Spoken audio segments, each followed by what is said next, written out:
Hi, I'm Dan. And I'm Leslie. And this is something a little bit different, but welcome back to Addicted to the Mouse. Our DSLR Canon camera is on its way being shipped to the Canon Repair Center because our microphone is messing up and it's not acknowledging any external microphones. So we are on the computer, which is actually kind of handy because this week we're talking about how to budget for financial independence. Yes, so you will get to see inside, take a little peek inside my husband's very detailed, crazy brain. It's a scary place, let me tell you. It is. As to what our budgeting looks like every single week whenever we sit down. Well, I guess not every week, but twice a month whenever we sit down and we are looking at our spreadsheet. Yeah, so I have a problem. So let's just start out here. So I have a problem with the term budget. The saying that everybody needs a budget, or it's true. Like, you need a budget, but just saying that you need a budget is really ambiguous and very hard to conceptualize and wrap your brain around. And so I've always had a problem with that. So we're going to take some business and finance things and pull them into our personal lives here.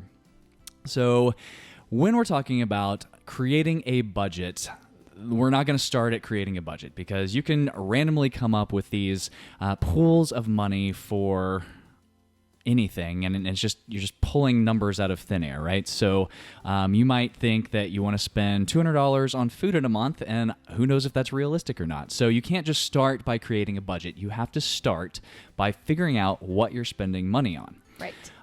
Which leads into what we're going to call a zero-based budget. And so we do this in finance a lot. We will start from scratch. So you start at zero, and then you base your budget off of that. And you base it off of what you know that your actual expenses will be. And so you have mandatory expenses and you have discretionary expenses. So the mandatory expenses are things that you have to pay every month. So if you have a mortgage, until you sell that house, you have to pay your mortgage every month. So that is a mandatory expense.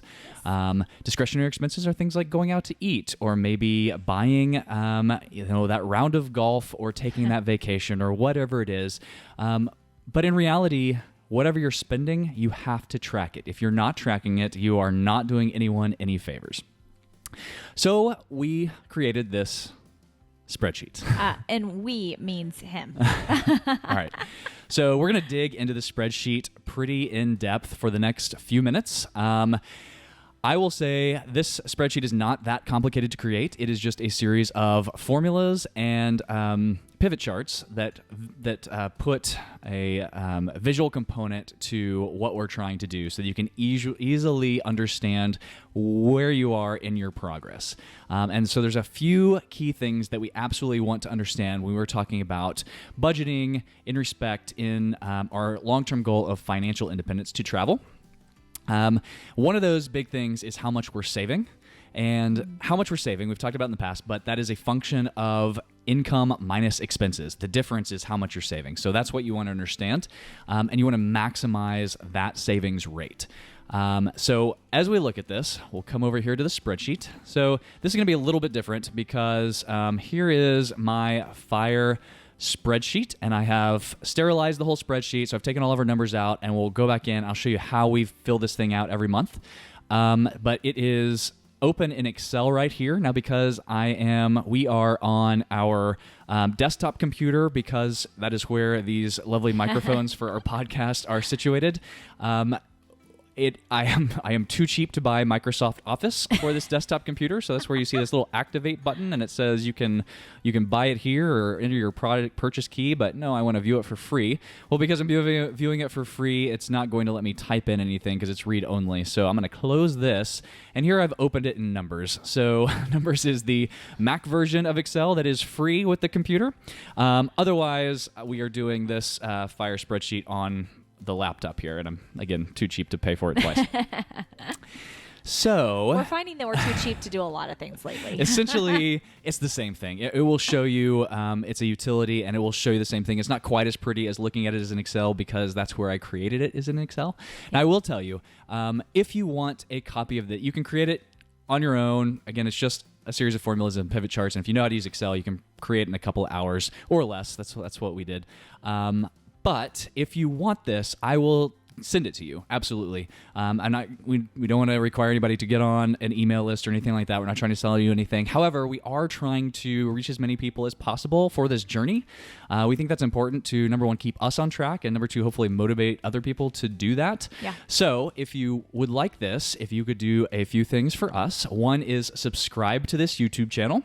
And then once you're subscribed, if you're already subscribed or if you want to subscribe right now, click that subscribe button, then go down below and comment that you've subscribed, and then shoot us an email at danandleslie, Leslie, at addictedtothemouse.com, and we will send you this sterilized spreadsheet. It'll be in Excel, but you can open it in Numbers if that's your thing.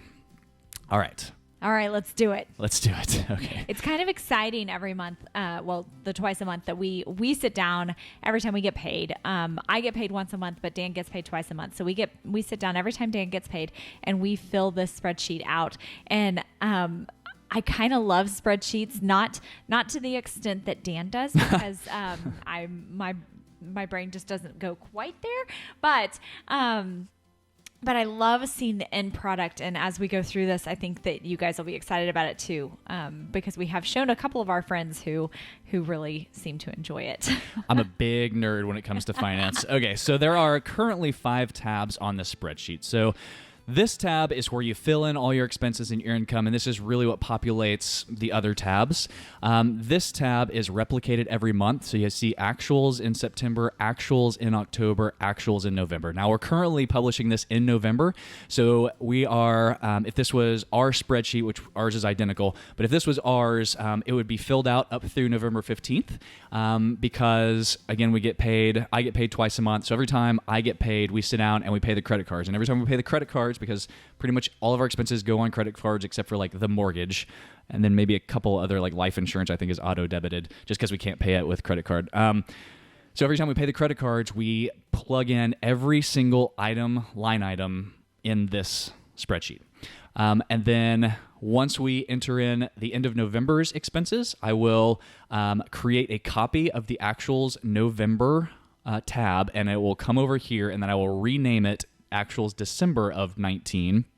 And then this tab called the actuals roll up. So again, we've got the same September, October, November. Now I've included September and October in here because I think it's really, really important to establish a baseline. So going back to that zero-based budget, you're going to start at 0, and you're going to look back at the expenses over the last couple of months. Now, if you want to go back further than that, then great. But you want to establish a history in order to figure out kind of your baseline, where you've been, and then figure out where you can go from there, because you can't really create a budget without talking through as a couple, or if you're single, just thinking through where you're spending your money, and then looking at, because we look at every single purchase now twice a month, and we talk through, is that something that we really needed or really wanted, that we're willing to spend our time to earn more money to get? Yes, absolutely. And I would just add to that if you are not someone who uses a lot of credit cards, then you may want to sit down more often. So if you primarily use cash, then it's going to be really hard to remember 2 weeks worth of ins and outs as far as cash goes. So I would even recommend maybe sitting down every evening or at least every couple of days so that you can remember all of those expenses. Now, everything from these monthly tabs rolls up to the actual roll-up tab. And so you see September, October, November, and I will show you what cells roll up to these cells here, and then these cells will populate the first tab, which is called the monthly wall chart. This is a visual representation of where you are on your financial independence journey. There's going to be 4 things plotted for every month. There's going to be your monthly total income, your monthly total expenses, and then possible retirement income now and possible retirement income when you can theoretically access your tax advantaged account. So 59.5 basically. And I'll touch on more of that here in just a little bit. So let's get into it. Yeah. Okay. So let's look at actuals for September. So if we were going through here on September 15th, when I got paid, I would come over here, and the first thing I would do is enter in my net income, and we're just going to use round numbers. I'm just going to throw some numbers out here just for the sake of example. So we're going to say 2,000, and then I don't get paid on this one until the end, then you don't get paid till the 30th. Travel agency, you usually get paid the 10th of the month, so we would put this in here, and again, just use round numbers. Let's just say it's $800 you've made. And then book sales, I don't get paid to the end of the month. So, and then we've got a couple of other blanks down here just in case we end up, like, we've sold some stuff on eBay, we would put that in here. We get some rebates on like ATM fees. So literally that might be $6 for the entire month, but everything that comes in, we will put here.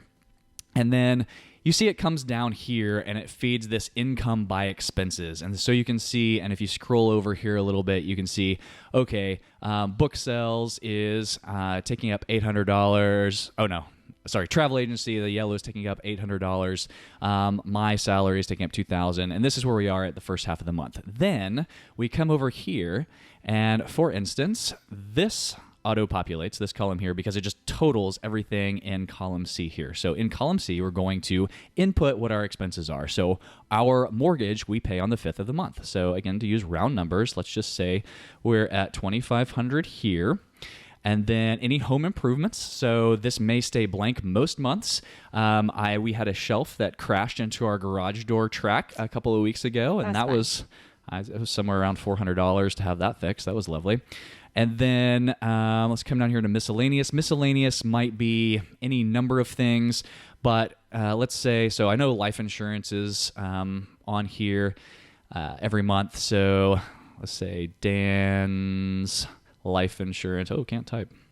Dan's life insurance. And then you're going to fill out everything that's miscellaneous that you haven't accounted for in all of these other categories. And so we order a lot of stuff from Amazon. We have Amazon. We used to. Well, we've cut it down because we're cutting down expenses, but anything that we need that is miscellaneous, we typically order from Amazon because it's free shipping and we don't have to get out and go to the store.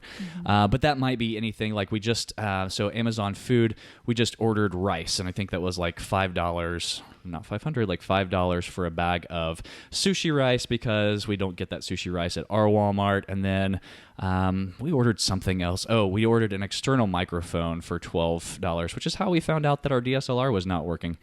And so this will auto-populate over here. So Amazon miscellaneous total here, and then the rice automatically comes down into Amazon food total. Now, as we go through the month, we have some side hustles. So it costs about $30 a month just to run the website for hosting. We pay all of our utilities. So we'll lump in all of our monthly expenditures to include Netflix and Disney Plus. So let's say $12 for Netflix, $7 for Disney Plus, so on and so forth. And you see everything is totaling up here by category. So by far the largest expense, 70% of our expenses is wrapped up in this mortgage payment here. So mortgage, that's principal, interest, taxes, and insurance, which is why our house is for sale right now. If you're looking to buy. Yeah. If you're looking to move to Broken Arrow, we've got a great deal for you. Auto expenses. All right. And then that's where we're at. So this, for the first half of the month, this is what our categories are. So if we come back over here to the second tab on actuals roll up, everything. So let's just look at this. So all of these line item expenses totaled into a one total for the category. So side hustles, $72 total for the first half of the month for these three items. So this $72 on the side hustles total rolls up, and then again, you've got side hustles here, and you've got $72 right there that totals up. Now, what happens after that? Well, we're going to go back, and we're going to say, okay, the second half of the month, I'm not going to go through all of this, but second half of the month, I'm going to get the exact same check. Leslie's going to get a check as well. And then I'm going to get a book sales of, we'll say $300. And so now this is how our breakdown is, right? And we're just going to say for the sake of time that all of our expenses remain the same. Now, wouldn't that be lovely? Wouldn't that be lovely? Yeah. Now we're going to come over here and put in our totals. This section we fill out or populate once a month on the last day of the month, and we look at our savings accounts. And so we have several savings accounts. So I've got a tax deferred with my work. Leslie's got tax deferred accounts with her work. We have a Roth IRA I started when I was in college. We have just cash sitting in a savings account for that is our emergency fund. And then we have a taxable investment account. So that is where we're pumping everything. It is spread across. Again, we are not financial advisors, so don't take any of this as financial advice. Yeah. Consult your own financial advisor. But for us, it's spread across broad-based index funds. So they are low-cost, low-fee, broad-based index funds. So we look at this on September 30th and we say, okay, my tax deferred has got, let's just say, $100,000. And then Leslie's tax deferred has, I don't know, $75,000. I'm making these numbers up. Roth IRA, we're going to say, has $10,000. Savings has, we're going to say, $15,000. Nope. That would be nice. 15,000. Hey, and then, we're making them up, so we can dream. Right, that's true. And then taxable investments, we'll just say has, let's say 20,000. And so total savings on this make-believe little chart here is 220,000. Again, that rolls up down here. Now, why this is important is because all of this will feed these bolded rows up here. So total income comes in from all of our monthly checks coming in. Total savings is the difference between total income and total expenses. Now, these two things are not really inherently simple to understand, but if you look at this, possible passive income now only considers everything that we've saved outside of tax deferred or tax sheltered retirement accounts, because we are not planning to touch those until we're 59 and a half. I know there's kind of workarounds for that, but that does not go in our calculations. So what this does is it takes these two, the savings and the taxable investments, because those are the things that we can access now without tax penalty. It adds them together. It multiplies by 4%. The 4% rule, then it divides by 12, and that gives us a possible monthly passive income now if we were to retire right now. Then this possible retirement income below it, that takes everything we've saved, including the tax-sheltered investment, tax-advantaged accounts, and this assumes once we've reached 59 and a half, what we could make, same thing, it totals them all up, it multiplies by 4%, so the 4% rule, which we talked about a couple of videos ago, and then it divides by 12. And then all of that comes over and populates this wall chart here. And so what we've got four things that have populated. We've got our income for the month of September. So you see September here. We've got our income. We've got our expenses. That's charted now. We have got the possible retirement income, monthly retirement income. So that's that $700 some odd dollars. And then we've got the September, it's really low. It's like $130. That's if we were retired right now with just what was in the savings and the taxable investment accounts. So we cannot retire yet. So all of these are monthly numbers. So there's a couple things that you want to take away from this chart. So number one is that there is a gap here. So the income is higher than the expenses. That's rule number one. You want your income to be higher than your expenses, or you're going backwards, and this video is not for you. Then you want to maximize the gap here between your income and your expenses. And the bigger that gap gets, either the more money you're making or the less you're spending, or both, but that is your savings rate. Well, it's your savings amount, which if you divide that by your income, that's your savings rate. And that is what you want to maximize. So over time, as you add on months to this wall chart, you're going to see that hopefully grow if you continue down this path. That's what we're doing. We're looking for that gap to grow, right? Yes. Once we see that gap start to grow, we know we're headed in the right direction. As that gap grows, these two things down here are going to start to trend upward, because as the savings rate grows, both our tax advantaged and our taxable accounts grow as well. So as those things grow and as your expense line trends downward, eventually, at some point, the expense line trending downward will intersect one or hopefully both of the possible passive income lines. And whenever that happens, so assuming that because we have more money invested in our tax advantaged accounts, that will intersect the expense line first. When that happens, that means we are financially independent if we were 59 and a half and could access all of our money. When the bottom one intersects the expenses, if we are before 59 and a half, which hopefully we will be, because we're retire early is hopefully in this equation too, then we are financially independent at that moment. So that's what this chart is all about. This is only to graphically depict when and the trending lines about how long it will take for you to reach financial independence. So you can, once you get enough data, you can sit back and you can look at this thing and you can see over time, okay, I've got 12 months of income, expenses, and possible retirement income. Here's what I'm looking at. And then you can take that information. Okay, I want to make that gap bigger between income and expenses. Well, you go over here to this actuals roll up and you look, okay, well, where are my outliers? Why do I have, if utilities or maybe if auto is $660 this month and then next month it is $1,200, did we take a big family trip? Then you go to that month. So then maybe you go to actuals in October and you look at why is it $1,200? Oh, that's right. Well, we had a big car repair and that's why. Like, okay, well, that was unavoidable, so, we'll get better on that. And then as you're looking at these income and expenses and you start to look at these pie charts here, that's when you can also really drill down into overall expenses and overall income. And when you're looking at, say, like, it's really obvious that 53% of our expenses is put towards our mortgage.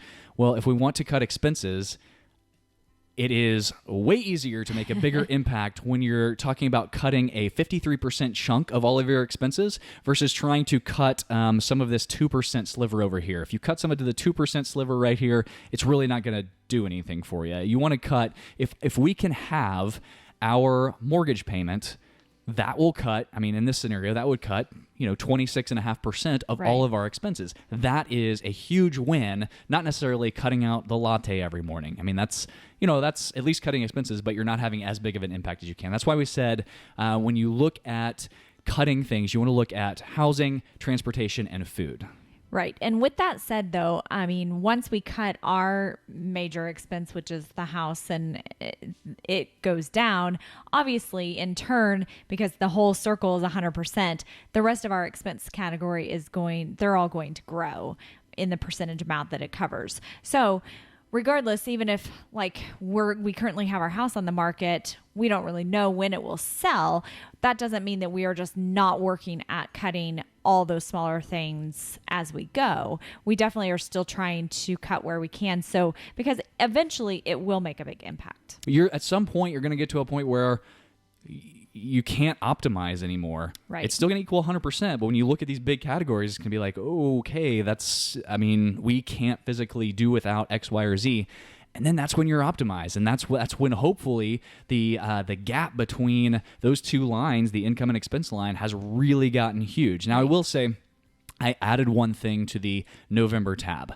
And that is, actually, we shared this with one of our friends, and she made me think of this. So she was thinking about, she was asking about, well, where do I put a bonus income? And that's a good point, because you get it maybe once a year. And it really, you can put it in normal income, but it's really going to spike. So if you go over this wall chart, you're going to have this giant spike. And really the goal of this is to get a trend line, right? So you're trending income up, you're trending expenses down, you're trending passive income up. And then if you have a big spike, it kind of throws off the whole thing. And especially if it's a huge, I have no idea how big bonuses are for different people, but it throws off the wall chart. So on this one, I added an outlier income section. And so I was thinking, and then I put it in, and I'm like, that looks all wonky. So we'll say after we paid off the mortgage and selling the land, let's just say we made $20,000. Well, if we put that in here, look, it's 74% of our income. And then if we go over to the wall chart, it's this huge thing over here. Yeah. When our trend line, it shouldn't go like this. It should gradually increase over time. So I put this this outlier number in here, so we can put 20,000 in here and then zero out this for the land sell. and then we're back in our ratios. And then when we go to the wall chart, this is, it's the exact same amount because I entered the same numbers, but hopefully this is more of a trend line here. And when you go to the actuals roll up, it's entered in an outlier income here. Now, we'll still capture that in our savings accounts because it still goes into our savings rate for the month and then overall savings. So it will still be included in our possible passive income, but it won't be included on the wall chart for that graphical representation, right? And then I did the same thing with outlier expenses. So we did that here. So when we got that profit from selling the land, we went ahead and paid off the car. So instead of saying car payment here, it would just say car payoff. And I don't remember how much that was, but we're just going to say it was $20,000. So they canceled each other out. So again, that is a huge, it's going to be huge. $20,000 is going to show a huge, look at this. Expenses, right? Huge. You don't want to see that. So instead of putting it there, we'll zero this out and then we'll come all the way down. Let me scroll and get in a frame. And we've got an outlier expense here, and then that'll be the car payoff. And then again, it will, pay well, you know what I mean, payoff. It will still hit this actuals roll up in the outlier expense, but it will offset this, and then it won't necessarily show up down here. So hopefully that makes sense. So that's one way to compensate for that. Yeah. So I would say, and I think we've mentioned it several times before, but every month, whenever, or, twice a month, whenever you do sit down together, if you're a couple or individually, if you're single, and go through this whole process, don't just plug in numbers and then, hit save and close the computer. Let this spark some conversations on where you can improve and where maybe you didn't do as well this month, because it's something that's a living, breathing thing that you have to work through. So that just allows those opportunities to have those kind of bi-monthly or however often you're doing it, conversations. Absolutely. And then, so to kind of bring this back full circle, when we're talking about a zero-based budget, so a budget is actual just numbers, targets that you want to hit every month. So if you say, I don't want to spend more than $200 on dining out, $200 is your budget. We don't do that because we used to, but it was really arbitrary and there wasn't based on anything. So I think this is way more powerful. So to go into the actuals and look and see where you're spending your money and know, okay, well, and so I spent $459 on utilities here, and then I'll just look at utilities, and across 12 months, it'll be somewhere around $450, and all of a sudden it spikes, 1 month. It's like, okay, well, did we have a water leak or what happened? There's got to be a reason. Then dive into the reason, and then gradually over time, don't give yourself $200 to eat out. Make the plan be, we're going to save as much money as possible, and then if you cheat or if you have to do something, you have to buy a gift, it's Christmas time, whatever, then just talk through that and make sure that was worth trading your life energy for, because that's what we're talking about is, anything that does not go into savings, you are paying cash for, that you have to trade hours of your life for money.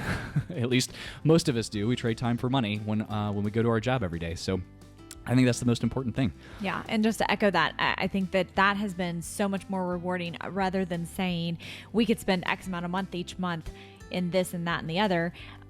To look at this over the last few months as we've been doing this and watching the gradual trend of our expenses go down, that has been so rewarding for me, at least, I think. So absolutely. And we look forward to it twice a month. Yeah. I kind of want to do it more than twice a month, but it's just kind of overwhelming because then you got to go figure out exactly what expenses, like where you left off the last time, and you don't want to count things twice. And so that's why it's important to just record what each expense is, and not just like what your overall bill was, because then you can't dive into it. Yeah. So again, if you like what you see and you want a copy of it, I am very happy to send it to anybody. Just shoot us an email, danandleslie, L-E-S-L-I-E, at addictedtothemouse.com. I will put that on the screen. Just make sure that you subscribe to our channel. We want to grow the channel and share our journey with whoever wants to listen. So if you would, just subscribe to the channel and then put a comment down below that says you subscribed. And then if you want to give us your thoughts and feedback. Obviously, this is not, This is just our take on it, so I'm sure we've missed some things that would be helpful. Let us know, and we'll include it in there, and we'll continue to improve this thing. Yeah, absolutely. So I guess just continue with us on this journey. We are excited about it and starting to see some improvements and definitely starting to identify some areas where we can do better. And we will keep sharing all of that information with you. All right, so hit that like button, and we will see you next week. Thanks.